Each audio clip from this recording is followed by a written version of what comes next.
Welcome. Today in front of me Samsung Galaxy S22 Ultra, and I'll show you how to log out from Gmail account on this device.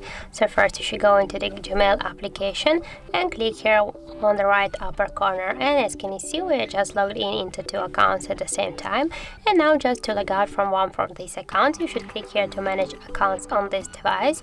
And for example, as can you see right now, we just launched the Google account settings, and just to log out from the Gmail account, you should log out from the Google account on your device. So now, for example, we'll log out from the first account. So click here and just click to remove account, confirm by click to remove account again. And as can you see, in Google account settings, we stay only with one account, and we will check that in our Gmail application.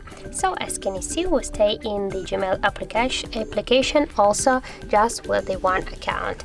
So that's it, that's how it looks. Thank you guys for watching, and if you find this video helpful, don't forget to leave a like, comment and to subscribe our channel.